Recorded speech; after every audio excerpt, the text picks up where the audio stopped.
Hazrat Aisha radiyallahu anha states that Allah's Apostle sallallahu alaihi wasallam said, lampoon the Quraysh because they consider satire more hurting than a volley of arrows. He sallallahu alaihi wasallam then sent Ibn Rawaha a message to lampoon the infidels of the Quraysh. He lampooned them, but he sallallahu alaihi wasallam did not like it. He sallallahu alaihi wasallam then sent a message to Hazrat Ka'b bin Malik and then to Hazrat Hassan bin Thabit radiyallahu anhu.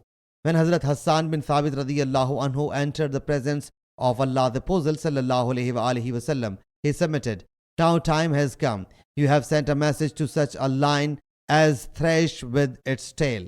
He then stuck his tongue out and started wagging it. He then said, "By him who sent you with truth, I will rend them with my tongue as leather is torn." Allah's Apostle sallallahu alaihi wasallam said, "Don't show haste, for Abu Bakr radiyallahu anhu knows the genealogy of the Quraysh more than all, and my genealogy is also included in them. So Abu Bakr should separate my genealogy from them."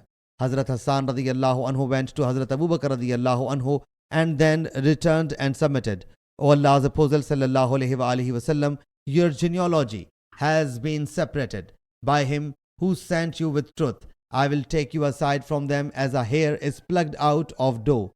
Hazrat Aisha radiyallahu anha says that she heard Allah's Apostle sallallahu alaihi wasallam say, "The Holy Spirit, Hazrat Gabriel alayhi salam, keeps supporting you so long as you make reply on behalf of Allah Jalla Jalaluhu and His Apostle sallallahu alaihi wasallam." Hazrat Aisha radiyallahu anha further said that she heard Allah's Apostle sallallahu alaihi wasallam say, "Hassan cured the Muslims by lampooning the infidels of the Quraysh and ailed the infidels' hearts." Hazrat Hassan radiyallahu anhu said, 1. You satirized Hazrat Muhammad sallallahu alaihi wasallam, so I made reply on his behalf, and its actual reward is with Allah Jalla Jalaluhu. 2. You lampooned Hazrat Muhammad sallallahu alaihi wasallam, who is upright and remain aloof from false religions. He is Allah's apostle and he is sincere by nature. 3. Undoubtedly, my parents and my honor are sacrificed for protecting the respect of Hazrat Muhammad sallallahu alaihi wasallam from you. 4. May I weep over myself, may I die, if you do not see the horses raising dust towards Qada. 5. The thirsty lances are on the shoulders of the horses that gallop towards you. 6. Our horses will come galloping, and the women will wipe their muzzles with their dupattas. 7. If you spare us, we will perform Umrah. The victory will be there, and darkness will shatter. 8.